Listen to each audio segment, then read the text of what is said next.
പുതിയൊരു വീഡിയോയിലേക്ക് എല്ലാവർക്കും സ്വാഗതം. അങ്ങനെ നവ്യനെയും നയനേനെയൊക്കെ കൊണ്ട് 10 ലക്ഷം നിർമ്മല ആവശ്യപ്പെട്ടിട്ടുണ്ടായിരുന്നല്ലോ. അപ്പോൾ അത് കൊടുക്കാനായിട്ട് പോവാണ്. ആ സമയത്ത് നവ്യ പറയുന്നുണ്ടായിരുന്നു, എന്തിനാ ആദർശേട്ടൻ ഞങ്ങളുടെ കൂടെ വരുന്നത്, ആദർശേട്ടൻ ഞങ്ങൾക്ക് വേണ്ടി ഒരുപാട് ബുദ്ധിമുട്ടിയതല്ലേ എന്ന് പറയുന്ന സമയത്ത് ആദർശ് പറയുന്നുണ്ടായിരുന്നു, എനിക്കിതൊരു ബുദ്ധിമുട്ടൊന്നുമല്ല, ഒരുത്തനെല്ലാം അവസാനിപ്പിക്കുമെന്ന് പറഞ്ഞ് നടക്കുകയല്ലേ, എനിക്ക് നന്മയുടെ കൂടെ നിൽക്കാൻ സന്തോഷമേ ഉള്ളൂ, പക്ഷേ കള്ളത്തരം കാണിക്കുമ്പോഴാണ് പറ്റാത്തതെന്ന് പറയുന്നത്. അപ്പോഴേക്കും നവ്യയുടെ ഫോണിലേക്ക് ഒരു മെസ്സേജ് വരുന്നുണ്ട്.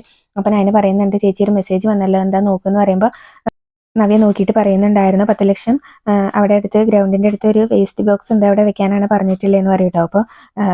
അപ്പോൾ നയന പറയുന്നുണ്ടായിരുന്നു, ഇതുകൊണ്ടാണ് ഞാൻ പറഞ്ഞത്, ഇതുവരെ അവൻ ചേച്ചിനോട് പണമൊന്നും ആവശ്യപ്പെട്ടിട്ടില്ല, ഇന്ന് പെട്ടെന്ന് പണം ആവശ്യപ്പെട്ടിട്ടുണ്ടല്ലോ, അപ്പോൾ അത് വീട്ടിലുള്ളവർ ഇതിൻ്റെ പിന്നിലുണ്ടെന്ന് എനിക്ക് നല്ല സംശയം ഉണ്ടെന്ന് പറയുന്ന സമയത്ത് ആദർശ് പറയുന്നുണ്ടായിരുന്നു, എന്തായാലും നമുക്ക് ഇന്ന് അവനെ കാണാനായിട്ട് പറ്റിയല്ലോ, അപ്പം നമുക്ക് എന്തായാലും അവനെ ആരതിൻ്റെ പിന്നിൽ നിന്ന് കണ്ടുപിടിക്കാമല്ലോ എന്നൊക്കെ പറയുന്നുണ്ടായിരുന്നു. പിന്നീട് അവർ 3 പേരും ആ ഗ്രൗണ്ടിൽ എത്തിയിട്ട് അവിടെ ഇറങ്ങുന്നുണ്ട് കാറിന്ന്. അതിനുശേഷം അവിടെ ഒരു വേസ്റ്റ് ബോക്സ് ഉണ്ടാവും, അതിൽ കൊണ്ടുവയ്ക്കാനായിട്ട് നവ്യനോട് പറയുന്നുണ്ട്. കയ്യിൽ ഒരു ബാഗ് ഉണ്ടായിരുന്നു, അപ്പോൾ അത് കൊടുത്തിട്ട് അവിടെ കൊണ്ടുവയ്ക്കാനായിട്ട് പറയുകയാണ്. അപ്പോൾ നവ്യ ചോദിക്കുന്നുണ്ടായിരുന്നു, ഇതിൽ ശരിക്കും 10 ലക്ഷം ഉണ്ടോയെന്ന്. അപ്പോൾ അതൊക്കെ നീ എന്തിനാ അറിയുന്നത്, നീ അതവിടെ കൊണ്ടുപോയി വെക്കുകയെന്ന് പറയുമ്പോൾ നവ്യ അത് അതിൽ കൊണ്ടുപോയി വെക്കുന്നുണ്ട്. പിന്നീട് ആദർശ് നയനി അവിടെ മാറി നിൽക്കുകയാണ്. അപ്പോൾ നയന ആദർശിനോട് ചോദിക്കുന്നുണ്ടായിരുന്നു, ആ നിർമ്മല എന്ന് പറയുന്നവൻ നമ്മളെ വാച്ച് ചെയ്യുന്നുണ്ടാവില്ലേ, അങ്ങനെയാണെങ്കിൽ അവൻ വരുമോ എന്നൊക്കെ ചോദിക്കുന്നുണ്ടായിരുന്നു കേട്ടോ. പിന്നീട് നവ്യ പണം അതിൽ കൊണ്ടുവച്ചിട്ട് തിരികെ വരുന്നുണ്ട്. എന്നിട്ട് കുറച്ച് നേരം അവർ അവിടെ അങ്ങനെ മാറി നിൽക്കുകയൊക്കെ ചെയ്യുന്നുണ്ട്. അപ്പോൾ എന്തായാലും അവൻ വരുമല്ലോ, എന്തായാലും അവനെ പിടിക്കാന്നുള്ളതിലാണ് ആദർശം നിൽക്കുന്നത്. പിന്നീട് കുറച്ചൊക്കെ സമയം അവിടെ നിന്നിട്ടാണ് ഒരാൾ ബൈക്കിൽ വരുന്നുണ്ട്, ഒരു ഹെൽമെറ്റ് ഒക്കെ വെച്ചിട്ട് ഒരാൾ വരുന്നുണ്ട്. അത് അയാൾ ഇങ്ങനെ ആ ബാഗ് എടുത്തിട്ട് പോകാനായിട്ട് നിൽക്കുന്ന സമയത്ത് ആദർശം എല്ലാവരും എവിടേക്ക് ചെന്നിട്ട് അവനെ പിടിക്കുകയാണ് കേട്ടോ. അപ്പോൾ അയാൾ ഇങ്ങനെ ഓടാനൊക്കെ ശ്രമിക്കുന്നുണ്ട്, പക്ഷേ ആദർശ് വിടുന്നില്ല. എന്തായാലും ഹെൽമെറ്റൊക്കെ ഊരുന്നുണ്ട്.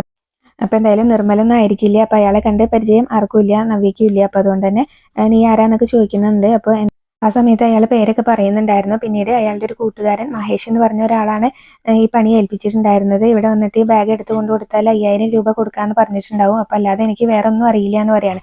അപ്പോൾ നവ്യയൊക്കെ ചോദിക്കുന്നുണ്ടായിരുന്നു, ഇങ്ങനെ നിർമ്മൽ എന്ന് പറയുന്ന ആളറിയോ എന്നൊക്കെ ചോദിക്കുകയാണ് കേട്ടോ. അപ്പോൾ അങ്ങനെ ഒരാളെ എനിക്ക് അറിയില്ല എന്ന് പറയുന്നുണ്ടായിരുന്നു. അപ്പോൾ എന്തായാലും മഹേഷിൻ്റെ പിന്നിൽ മഹേഷിനോട് ഇത് പറഞ്ഞത് ആരാന്ന് അറിയുമെന്ന് ചോദിക്കുമ്പോൾ അതൊന്നും എനിക്കറിയില്ല എന്ന് പറയൂ കേട്ടോ. അപ്പോൾ എന്തായാലും ഇനി ഇതിൻ്റെ പേരിൽ നിന്നെ ആര് വിളിച്ചാലും നീ അത് അപ്പം തന്നെ എന്നെ അറിയിക്കണം, നിനക്ക് 5000 രൂപ തരാമെന്നല്ലേ അയാൾ പറഞ്ഞിട്ടുള്ളത്, ഇത് അത്രയും ഉണ്ടെന്ന് പറഞ്ഞിട്ട് ആദർശ് കയ്യിലേക്ക് പൈസ എടുത്ത് വെച്ച് കൊടുക്കുന്നുണ്ട് കേട്ടോ. അപ്പോൾ അയാൾ പെട്ടെന്ന് അങ്ങ് പോവുകയും ചെയ്യുന്നുണ്ട്. അയാളുടെ ഫോൺ നമ്പറൊക്കെ ആദർശ് വാങ്ങിച്ചിട്ടുണ്ടായിരുന്നു. അയാൾ അതൊക്കെ പറഞ്ഞു കൊടുത്തിട്ട് തന്നെയാണ് പോയിട്ടുണ്ടായിരുന്നത്. പിന്നീട് എന്തായാലും ഇങ്ങനെ നിർമ്മൽ ഇങ്ങനെ ബുദ്ധിക്ക് കളിക്കുകയാണെന്ന് അവർക്ക് മനസ്സിലായിട്ടുണ്ട്. ആരെയും അറിയാത്തവരെ കൊണ്ട് വന്ന് പണം എടുപ്പിച്ചാൽ ഇങ്ങനെ പിടിക്കപ്പെടില്ലല്ലോ. അപ്പോൾ പിന്നീട് നയനയാണെങ്കിലും ഇങ്ങനെ പറയുന്നുണ്ടായിരുന്നു, നയനയുടെ സംശയം വീട്ടിലുള്ളവർ തന്നെയാണ് ഇതിൻ്റെ പിന്നിൽ എന്ന് പറയുന്ന സമയത്ത് നവ്യ അത് പറയുന്നുണ്ടായിരുന്നു കേട്ടോ.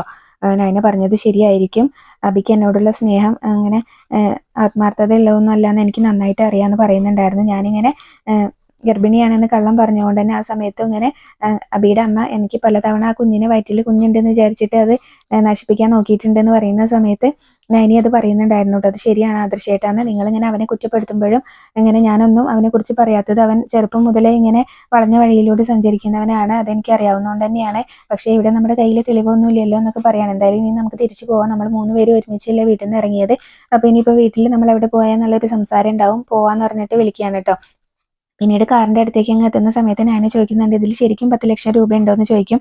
അപ്പോൾ നീ അത് തുറന്ന് നോക്കുക എന്ന് പറയുന്ന സമയത്ത് ഞാനത് തുറന്ന് നോക്കുന്നുണ്ട്. അപ്പോൾ അതിൽ വെറും പേപ്പർ കെട്ടുകളായിരിക്കും കേട്ടോ. അപ്പോൾ ഇത് വെറും പേപ്പർ കെട്ടാണല്ലോ എന്ന് ചോദിക്കും. എന്തായാലും നിർമ്മലിനെ നമ്മൾ പിടിക്കില്ല, അപ്പോൾ ഇതിൻ്റെ പിറകിൽ ആരാന്ന് നമുക്ക് അറിയാൻ പറ്റും, എന്തായാലും നിങ്ങൾ വണ്ടിയിൽ കയറി നമുക്ക് പോകാമെന്ന് പറഞ്ഞിട്ട് അവരങ്ങ് പോവാണ്. പിന്നീട് ഇതേ സമയം അനന്തപുരിയിൽ ഇങ്ങനെ അബിയാണെങ്കിൽ ഇങ്ങനെ സോഫയിൽ കിടന്നുറങ്ങാനുണ്ട്. അപ്പോൾ മുത്തശ്ശി അത് കണ്ടുകൊണ്ട് വരുന്നുണ്ട്. എന്താ അബി ഈ സമയത്ത് കിടന്നുറങ്ങുന്നത്, എണ്ണം കെട്ട ഇതാണെന്നൊക്കെ പറഞ്ഞിട്ട് അങ്ങ് എണീപ്പിക്കുകയാണ് കേട്ടോ. അപ്പോൾ അബി അടിച്ച് നല്ല ഫിറ്റായിട്ടായിരിക്കും കേട്ടോ കിടക്കുന്നുണ്ടാവുക. അപ്പോൾ മുത്തശ്ശിക്ക് ഒരുപാട് പ്രായമായല്ലോ എന്നൊക്കെ പറഞ്ഞിട്ട് ഇങ്ങനെ പറയുകയാണ്. അപ്പോൾ മുത്തശ്ശിക്കാണെങ്കിലും കാര്യം മനസ്സിലാവുന്നുണ്ട്, അബി നന്നായിട്ട് കുടിച്ചിട്ടുണ്ടെന്ന്. അപ്പോഴേക്കും അവിടേക്ക് ദേവയാനി അതുപോലെ തന്നെ ജയനും ഒക്കെ വരുന്നുണ്ട് കേട്ടോ, ജലജയൊക്കെ വരുന്നുണ്ട്. അപ്പോൾ അബിയാണെങ്കിൽ ജയനെയും ദേവയാനിനെയും കാണുന്ന സമയത്ത് എണീറ്റ് നിന്നിട്ട് നമസ്കാരമൊക്കെ പറഞ്ഞിട്ട് അവരോട് ഒന്ന് സംസാരിക്കാൻ കേട്ടോ. അപ്പോൾ ജയന് കാര്യം മനസ്സിലാവുന്നുണ്ട്, അബി നന്നായിട്ട് കുടിച്ചിട്ടുണ്ട് എന്നുള്ളത്.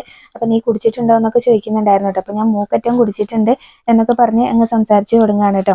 അപ്പോൾ ആ സമയത്ത് ദേവയാനിക്ക് അത് ഇഷ്ടമാവുന്നില്ല. അപ്പോൾ ദേവയാനി പറയുന്നുണ്ടായിരുന്നു, ഇങ്ങനെ ഈ വീട്ടിലാരും ഇങ്ങനെ പകൽ സമയത്ത് ഇങ്ങനെ മദ്യപിച്ച് ഇങ്ങനെ ഫിറ്റായിട്ട് വന്നിട്ടില്ല എന്നൊക്കെ പറഞ്ഞിട്ട് അങ്ങ് ദേഷ്യപ്പെടുകയാണ് കേട്ടോ. അപ്പോൾ ആ സമയത്ത് തന്നെ അബി പറയുന്നുണ്ടായിരുന്നു, ഞാൻ നന്നായിട്ട് കുടിച്ചിട്ടുണ്ട്, നല്ല മൂക്കറ്റം കുടിച്ചിട്ടുണ്ട്, അതിനിപ്പോൾ എന്താ ഇത്ര തെറ്റ്, വലിയച്ഛനും കുടിക്കാറുണ്ടല്ലോ എന്നൊക്കെ പറയുമ്പോൾ ദേവയാനിക്ക് അത് ഇഷ്ടമാവുന്നൊന്നുമില്ല. പിന്നീട് ജലജയും വരുന്ന സമയത്ത് ജലജനോട് ജയൻ ഇങ്ങനെ പറയുന്നുണ്ടായിരുന്നു, എന്താ ഇവൻ ചെയ്യുന്നത്, ഇവൻ ഇങ്ങനെ നല്ല മൂക്കറ്റം കുടിച്ചിട്ടാണ് ഈ പകൽ വന്നിരിക്കുന്നതെന്ന് പറയാനുണ്ട്. അപ്പോൾ ജലജ ചെന്നിട്ട് ചോദിക്കുന്നുണ്ടായിരുന്നു നീ കുടിച്ചിട്ടുണ്ടോയെന്ന്. അപ്പോൾ ജലജനോടും തട്ടി കയറിക്കൊണ്ട് അങ്ങനെ പറയാനായിട്ട് കുടിച്ചിട്ടുണ്ട് എന്നുള്ളത്.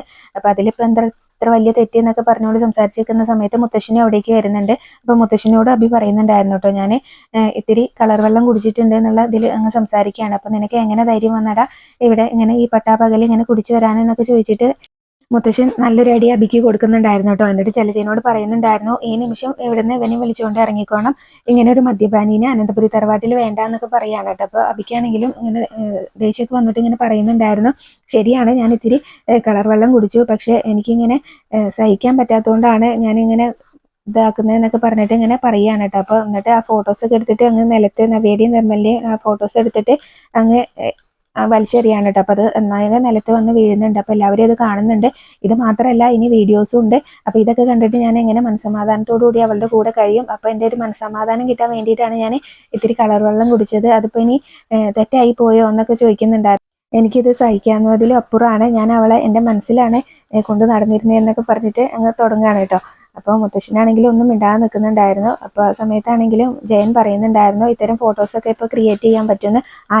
അത് കേൾക്കുമ്പോൾ അബിക്ക് അത് ഇഷ്ടമാവുന്നില്ല. അപ്പോൾ അബി പറയുന്നുണ്ടായിരുന്നു ഇങ്ങനെ അവൾമാരെ ഇങ്ങനെ സപ്പോർട്ട് ചെയ്യുന്നവർ വീട്ടിലുണ്ടായാൽ പിന്നെ അവർക്ക് എന്തോ ആവാലോ എന്ന്. അപ്പോൾ മുത്തശ്ശിയാണെങ്കിലും അന്ന് ആ ഫോട്ടോസ് കണ്ടപ്പോൾ അങ്ങനെ നവ്യനോട് ചോദിച്ചിട്ടുണ്ടായിരുന്നല്ലോ. അപ്പോൾ നവ്യ കാര്യം പറഞ്ഞിട്ടുണ്ടായിരുന്നല്ലോ, ഇങ്ങനെ കൂടെ പഠിച്ചതാണ് എന്നൊക്കെ പറഞ്ഞിട്ടുണ്ടായിരുന്നല്ലോ. അപ്പോൾ അതൊക്കെ ഇങ്ങനെ ഓർക്കുകയും ചെയ്യുന്നുണ്ടായിരുന്നു കേട്ടോ. അപ്പോൾ അത് ഓർത്തിട്ട് മുത്തശ്ശി പറയുന്നുണ്ടായിരുന്നു അബി കാര്യം അറിയാതെ സംസാരിക്കരുത് എന്നൊക്കെ പറയാണ് കേട്ടോ. അപ്പോൾ ഇങ്ങനെ ഇതുപോലെ ഇനിയിപ്പോൾ ഞാൻ അവളെ പുറത്ത് വെച്ച് മറ്റൊരുത്തൻ്റെ കൂടെ കണ്ടാലും ഇങ്ങനെ ഞാനിങ്ങനെ ഒന്നും മിണ്ടാതെ ഇരിക്കണം. അതുപോലെ തന്നെ ഇനിയിപ്പോൾ അവൾക്കൊരു കുഞ്ഞുണ്ടായാൽ അതെൻ്റെ കുഞ്ഞാണെന്ന് നിങ്ങൾക്ക് ഉറപ്പ് പറയാൻ പറ്റുമോ എന്നൊക്കെ ചോദിച്ചിട്ട് അബി അങ്ങ് തുടങ്ങുകയാണ് കേട്ടോ.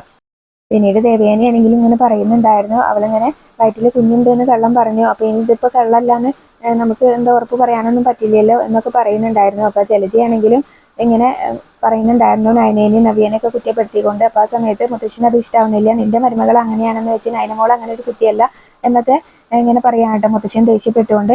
അപ്പോൾ ആ സമയത്ത് ദേവയാനി ഇങ്ങനെ ചോദിക്കുന്നുണ്ടായിരുന്നു അച്ഛൻ എന്തിനാ എപ്പോഴും അവളെ ഇങ്ങനെ ന്യായീകരിക്കുന്നതെന്ന്. അപ്പോൾ മോൾ അങ്ങനെ ഒരു തെറ്റും ചെയ്യില്ല എന്നുള്ള ഉറപ്പുള്ളത് കൊണ്ടാണെന്ന് ഇങ്ങനെ മുത്തശ്ശിയും പറയാണ്. പിന്നീട് മുത്തശ്ശനാണെങ്കിലും ഇങ്ങനെ ചോദിക്കുന്നുണ്ടായിരുന്നു നവ്യ എവിടെയെന്നുള്ളത്. അപ്പോൾ ഇങ്ങനെ അവളിങ്ങനെ മറ്റവൻ്റെ കൂടെ കറങ്ങാൻ പോയതായിരിക്കും എന്നിങ്ങനെ അഭി പറയാണ് കേട്ടോ. അപ്പോൾ ആ സമയത്ത് മുത്തശ്ശി പറയുന്നുണ്ടായിരുന്നു അല്ല അവൾ ആദർശിൻ്റെ കൂടെയാണ്, അവർ 3 പേരും കൂടെയാണ് ഒരുമിച്ച് പുറത്തു പോയിട്ടുള്ളതെന്ന് പറയുന്ന സമയത്ത് ജലജ പറയുന്നുണ്ടായിരുന്നു അവർ 3 പേരും കൂടിയാണല്ലോ ഇന്ന് രാവിലെയും പുറത്തു പോയിട്ട് വന്നത്, എന്തൊക്കെയോ ഇതിൻ്റെ ഉള്ളിൽ നടക്കുന്നുണ്ട്, എന്തൊക്കെയോ കള്ളത്തരം അവർ ഒളിപ്പിക്കുന്നുണ്ട് എന്നൊക്കെ ഇങ്ങനെ പറയുകയാണ് കേട്ടോ. അപ്പോൾ ആ സമയത്ത് അഭിയാണെങ്കിലും അങ്ങനെ പറഞ്ഞുകൊണ്ട് തുടങ്ങുന്നുണ്ട് ഇനിയിപ്പോൾ ഞാനിതെല്ലാം സഹിച്ച് അങ്ങ് അവളുടെ കൂടെ അങ്ങ് ജീവിച്ചോളാം, എന്തായാലും ഇങ്ങനെ എനിക്കിങ്ങനെ മദ്യം ഉണ്ടല്ലോ സമാധാനം തരാൻ, ഞാൻ അങ്ങ് മദ്യത്തിൽ കുളിച്ചോളാം എന്നൊക്കെ ഇങ്ങനെ പറയാൻ കേട്ടോ. അപ്പോൾ മുത്തശ്ശനാണെങ്കിലും തറപ്പിച്ചൊക്കെ നോക്കുന്നുണ്ട് അഭിനെ ദേഷ്യപ്പെട്ടുകൊണ്ട്. അപ്പോൾ ജലജയാണെങ്കിലും എന്തൊക്കെയോ ചിന്തിച്ചുകൊണ്ട് നിൽക്കുകയാണ്. പിന്നീട് ആ സമയത്ത് ആദർശനും നയനയും നവിയും കൂടെ അവിടേക്ക് വരുന്നുണ്ട് കേട്ടോ. അപ്പോൾ ഇനിയിപ്പോൾ നമ്മൾ 3 പേരും കൂടെ എവിടെ പോയെന്ന് ചോദിച്ചാൽ എന്ത് പറയുമെന്നൊക്കെ നയന ചോദിക്കുന്നുണ്ടായിരുന്നു. അപ്പോൾ അതിനുള്ള ഉത്തരം ഞാൻ പറഞ്ഞോളാം എന്ന് പറയാണ്. എന്തായാലും നവ്യയുടെ നിരപരാധിത്വം തെളിഞ്ഞല്ലോ എന്ന് പറയാണ്. അപ്പോൾ ആദർശേട്ടൻ അങ്ങനെ മനസ്സിലാക്കിയെങ്കിലും അത് ആദർശേട്ടൻ മനസ്സിലായെങ്കിലും അഭിനോട് ഇതൊക്കെ പറഞ്ഞിട്ടുണ്ടെങ്കിൽ അവൻ ഒരിക്കലും ഇതൊന്നും വിശ്വസിക്കാൻ പോകുന്നില്ല, എങ്ങനെയെങ്കിലും എന്നെ ഇവിടുന്ന് പുറത്താക്കാനേ നോക്കുള്ളൂ എന്നൊക്കെ പറയാണ് കേട്ടോ. എന്തായാലും അതുകൊണ്ടാണ് ഞാൻ അഭിനോട് ഈ ഒരു കാര്യമൊന്നും പറയാത്തത്, അല്ലെങ്കിൽ ഞാൻ അഭിനോട് എപ്പോഴേ പറഞ്ഞേനെന്ന് പറയും കേട്ടോ. ആ സമയത്ത് ആദർശ് പറയുന്നുണ്ടായിരുന്നു എന്തായാലും ഇങ്ങനെ പറഞ്ഞ് വിശ്വസിക്കില്ലെങ്കിൽ പിന്നെ അത് പറയാതിരിക്കുന്നത് തന്നെയാണ് നല്ലത് എന്ന് പറയുന്നുണ്ട്. എന്തായാലും ഇത് മുത്തശ്ശിനെ അറിയാൻ പാടില്ല. അപ്പോൾ ഇതിങ്ങനെ ഇവിടെ വീട്ടിൽ ഓരോ പ്രശ്നങ്ങൾ ഉണ്ടാകുമ്പോഴും മുത്തശ്ശനാണ് അതിൻ്റെ ഇത്. അപ്പോൾ മുത്തശ്ശിയൊക്കെ ഞങ്ങൾ അങ്ങനെയാണ് വളർത്തിയിട്ടുള്ളത്, അതുകൊണ്ട് തന്നെ മുത്തശ്ശനും മുത്തശ്ശിക്കും ഇങ്ങനത്തെ കാര്യങ്ങളൊന്നും താങ്ങാനായിട്ട് പറ്റില്ല, അത് ഒരിക്കലും അവരെ അറിയരുത് എന്ന് ആദർശ് പറയാണ്. എന്നിട്ട് അവരോട് ഇങ്ങനെ വരാനായിട്ട് പറഞ്ഞിട്ട് അകത്തേക്ക് പോവാണ്. അവർ 3 പേരും ചെല്ലുന്ന സമയത്ത് എവിടെ പോയിട്ട് വരികയെന്ന് ചോദിക്കുന്നുണ്ടായിരുന്നു. ഈ സമയത്ത് ഇവരെയും കൊണ്ട് നടക്കാൻ പോയതാണോ എന്ന് ഇങ്ങനെ ദേവയാനി ചോദിക്കുന്നുണ്ടായിരുന്നു കേട്ടോ. അപ്പോൾ ഞങ്ങളൊന്ന് പുറത്തേക്ക് പോയതാന്ന് പറയുന്നുണ്ട്. അപ്പോൾ എവിടെ പോയതാണെന്നെങ്കിൽ മുത്തശ്ശനും ചോദിക്കുകയാണ്. അപ്പോൾ ആദർശാണെങ്കിലും ഒന്നിങ്ങനെ വിൽക്കുകയാണ് കേട്ടോ. അപ്പോൾ എന്താടാ നീ വിൽക്കുന്നത്, എന്താന്ന് വെച്ചാൽ പറയുമെന്ന് പറയുന്നത് കേട്ടോ. അപ്പോൾ ആ സമയത്ത് ജലജ പറയുന്നുണ്ടായിരുന്നു ഇതൊക്കെ ഒന്ന് കണ്ടു നോക്കി എന്താ ഇതിൻ്റെ അർത്ഥം എന്നിങ്ങനെ ചോദിക്കുകയാണ് കേട്ടോ. അപ്പോൾ മുത്തശ്ശനാണെങ്കിലും നവ്യനോട് ചോദിക്കുന്നുണ്ടായിരുന്നു എന്താ നവ്യ ഇതിൻ്റെ അർത്ഥം എന്ന്. അപ്പോൾ നവ്യ ആണെങ്കിലും സങ്കടത്തോടുകൂടി ഇങ്ങനെ മുത്തശ്ശനെ നോക്കുകയാണ്. അവിടെയാണ് ഇന്നത്തെ എപ്പിസോഡ് അവസാനിച്ചിട്ടുള്ളത്.